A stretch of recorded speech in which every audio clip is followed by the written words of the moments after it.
G'day guys, how's it going? Just got a watch unboxing here for you. So this watch is the Pagani Design PD-1639. I got this off AliExpress, about 75 US dollars. So this one's been going a bit crazy online, so I thought I'd just grab one and see what all the fuss is about. So let's get into it. So the box it comes in actually isn't too bad for the price. I wasn't expecting much as far as a box, but it's actually pretty good. So there's the watch there. It does come with a little polishing cloth. It's got, there are my extra links. It's got a guarantee card in there that's not filled in. And you also got a little international guarantee owner's manual type deal, which I'm not going to bother going through. We'll get this out the way and pull the watch out. There's also a little hang tag in there. So Pagani Design top waterproof, which has got to be good. It sounds good. So let's get that out of the way. So there it is in all its glory. So this is an homage to the Rolex Submariner, the Hulk edition, which is a hugely popular watch, especially online. Pretty much a watch everyone is lusting after. You can't really get a hold of them through Rolex, and they demand crazy money. So obviously Pagani Design saw the market and decided to pounce on it and make an homage to it. The Submariner is 40 millimeters. This one's slightly beefed up. It's 43 millimeters. And lug to lug, it's 56 right to the end of the end links here. So it does wear quite large. So if you're not a fan of big watches and your wrist is anything under 7 inches, it's probably not for you. But if you like big watches, then hey, this one might be up your alley. So let's go through the specs. So first of all, sapphire crystal on the top.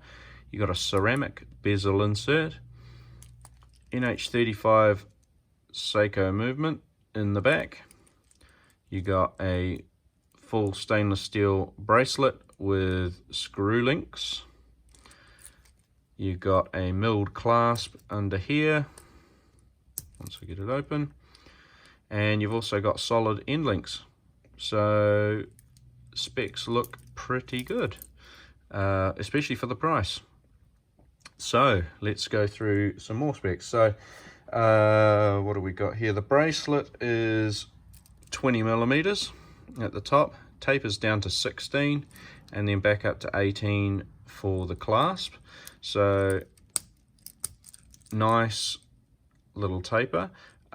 There's not a lot of movement in this bracelet. A couple of the Seikos I've got are actually much worse than this, and they cost a lot more money. So pretty happy with that. The bracelet is nicely brushed on the top and polished on the sides. Same story with the case. And the finishing is honestly really good for the price. I can't complain. Everything's brushed in the same direction, and it all looks pretty good. So what else we got? We got applied indices on the dial. Everything else is printed. You got the Mercedes style Rolex hands there. 90 click bezel, which is a bit strange. It means you can't really line up the minute track with the pointer on the bezel. There is a little bit of back play, so you can see it there. It's about half a second, maybe a touch over. Sorry, 30 seconds. So a little bit disappointing, but I mean the action feels quite nice. It was a little bit stiff when I first got it, but it has loosened up a little bit since I've been playing with it. You can get it to line up with the 12, but you've got to sort of work it into place. So yeah, I mean, to be honest, it doesn't line up.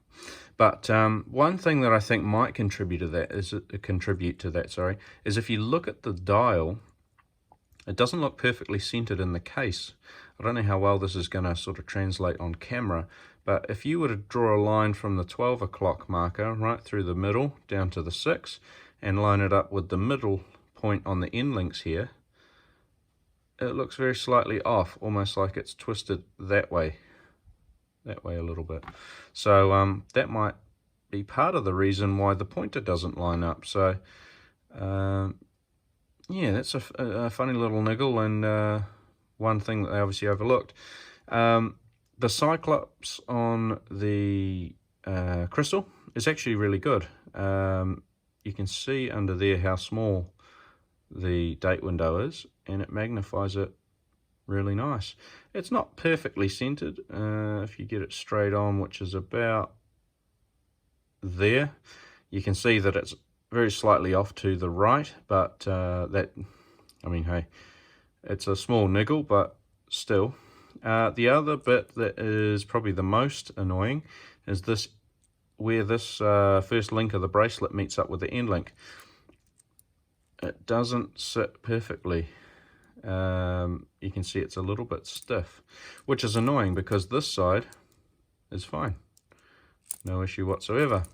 So obviously there's a little issue with where they've drilled that hole through, possibly even on one side. Whether it goes through on a very slight angle, I'm not sure, because it's only this side that catches.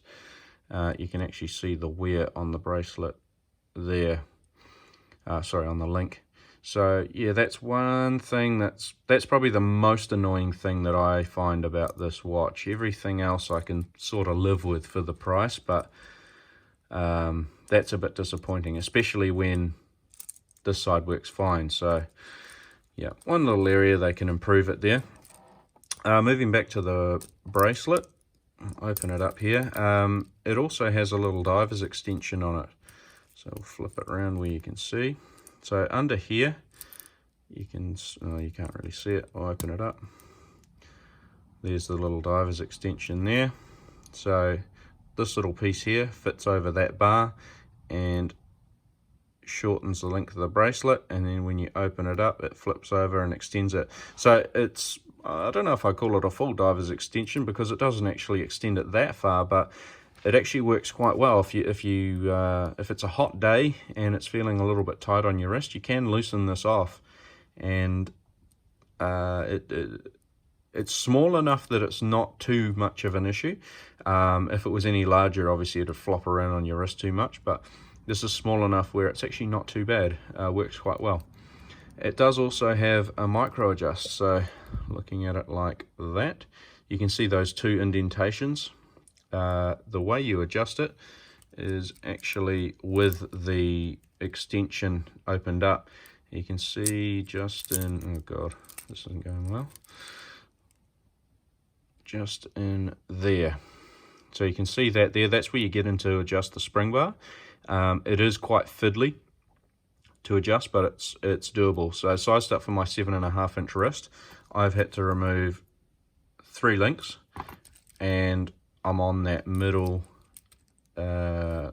adjustment point on that micro adjust. So bear in mind that can be done. So we'll fold this over and get a wrist shot. Oh, I'm struggling here. There we go.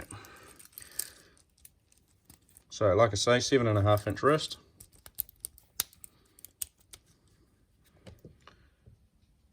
I think I can just pull it off. I think if you had a wrist too much smaller than mine, you might struggle, but 7.5 inch or above, I think you're fine. So being an NH35, it does hack and hand wind. So you got a screw down crown. Open that up. Pull her out. Hacks. And it's hand winding now as well. And to get the screw back in the crown is actually not that difficult. I've had watches that can be quite tricky, but this one's not too bad. Let's have a look at that movement. There it is in all its glory. Screw down case back. All the engraving on the back of the case is quite nice. Looks quite high quality. And that's the model number in there, PD-1639. So you got water resistant, 100 meters, stainless steel, and Pagani Design on the back there. So yeah, let me know what you think of this watch in the comments. Is it good? Is it a blatant copy? Would you wear it? Would you buy it? Would you not? Let us know. Thanks guys.